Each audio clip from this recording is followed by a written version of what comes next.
ici Dorine, Et Cyril, des investisseurs sereins. après plusieurs années de travail en tant qu'ingénieur, nous nous sommes lancés en investissement immobilier. Après 5 années d'acquisition, nous étions devenus libres financièrement. Dans ce podcast, nous vous partageons les stratégies et les bonnes pratiques pour développer votre intelligence financière. Dans le but non seulement d'être plus riche sur le papier, mais avant tout pour devenir plus libre et plus heureux. Alors, ouvrez grand vos oreilles et préparez-vous à atteindre vos objectifs.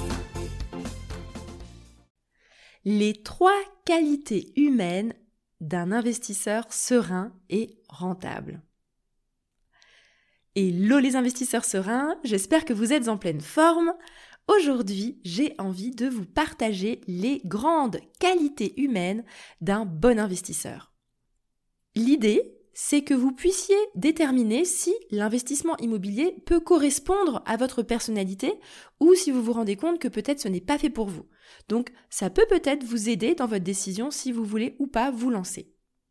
Alors, accrochez-vous et si, bien sûr, il y a une des qualités qui n'est pas la vôtre, peut-être qu'il faudra la travailler ou faire un effort dessus si vous voulez quand même investir en immobilier ou éventuellement s'appuyer sur la qualité de votre partenaire si jamais vous investissez à plusieurs.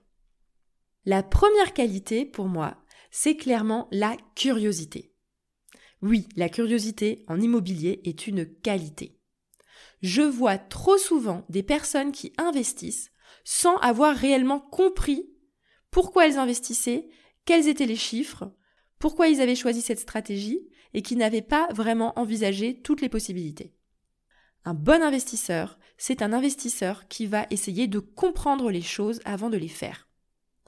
Trop souvent, on se laisse conseiller en immobilier par des personnes qui ne sont pas dans notre situation, des personnes même qui n'ont pas eux-mêmes investi en immobilier ou bien qui ont fait de piètres affaires, et on les écoute. Et l'erreur, elle est là. Il faut avant tout s'approprier les connaissances, avoir la curiosité de creuser pour vraiment maîtriser le sujet. Franchement, c'est à la portée de tous de prendre un papier, un crayon et de faire des sommes juste pour calculer la rentabilité, comprendre combien d'argent va sortir, comprendre combien d'argent va rentrer. Également prendre le temps de comprendre sa fiscalité pour savoir exactement combien d'impôts on va payer. Je ne dis pas qu'il faut devenir des experts et de tout connaître sur le bout des doigts.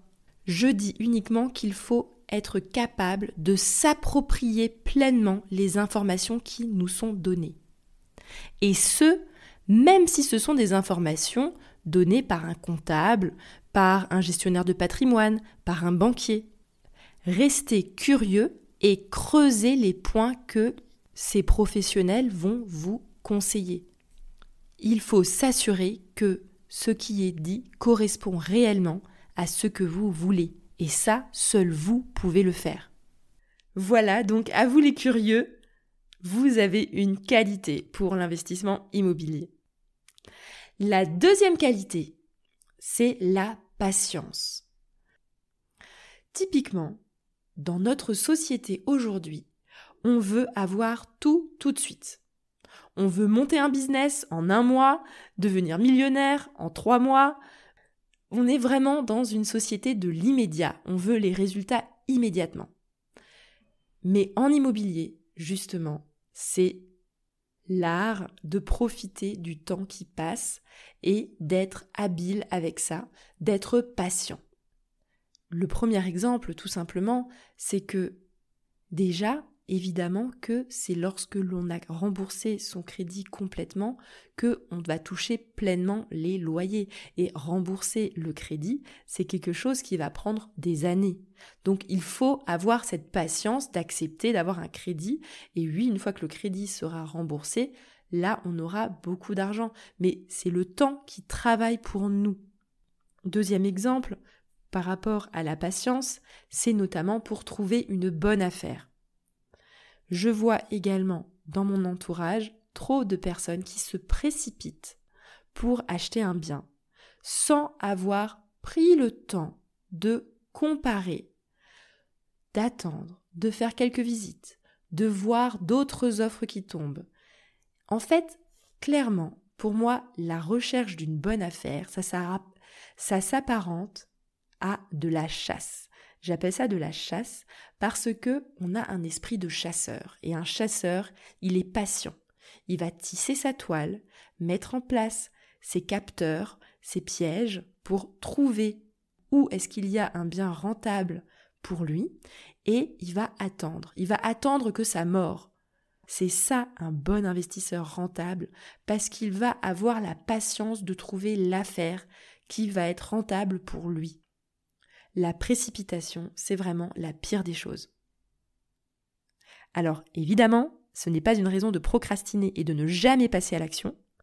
Je dis juste que quand on s'engage à trouver une bonne affaire, il faut se mettre dans un mindset de chasseur patient qui va mettre en place son plan d'action et qui va saisir l'opportunité lorsqu'elle va se présenter. Mais il ne faut pas se précipiter.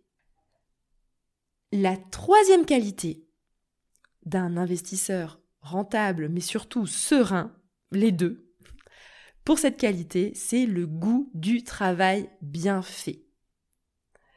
Alors, cette qualité, elle peut paraître étonnante par rapport à l'investissement immobilier, mais pour moi, elle est essentielle. Pour l'illustrer, c'est notamment lorsque l'on fait des travaux. Lorsque l'on fait des travaux pour des locataires, il faut les faire bien. Il faut les faire de façon soignée.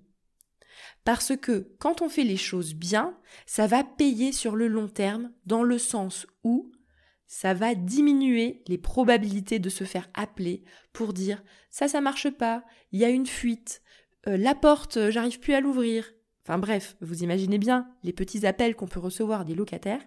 Donc si vous faites les choses bien, vous avez beaucoup plus de chances d'être un investisseur serein plutôt qu'un investisseur qui va devoir en permanence rafistoler les choses qu'il n'a pas bien fait dès le départ. L'autre raison également d'avoir le goût du travail bien fait, c'est également parce que c'est ainsi que vous allez attirer les meilleurs locataires.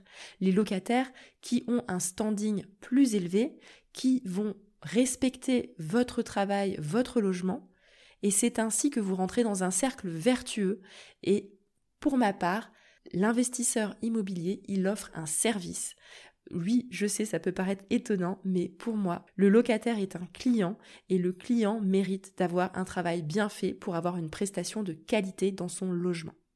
Et c'est comme ça que vous mettez en place les bonnes bases pour pouvoir continuer à investir et gagner en liberté. Voilà, j'espère que cet épisode vous a plu. Si vous avez ces 3 qualités qui sont la curiosité, la patience et le goût du travail bien fait, je peux vous assurer que vous avez toutes les qualités requises pour être un excellent investisseur immobilier. Sur ce, merci pour votre écoute et à bientôt. Ciao, ciao! Et voilà, l'épisode du jour est terminé. Mais avant de finir, pense à t'abonner au podcast pour ne rater aucun épisode. Parce que nous sommes ici toutes les semaines, sans faute, pour t'apprendre non seulement à devenir plus riche sur le papier, mais surtout pour augmenter ta liberté. Et par la même occasion, je vous encourage vivement à y ajouter une note de 5 étoiles, parce que ça nous fait plaisir de savoir que le contenu vous motive et vous booste. On se retrouve la semaine prochaine pour développer votre intelligence financière. Merci beaucoup à tous et à bientôt. Ciao, ciao.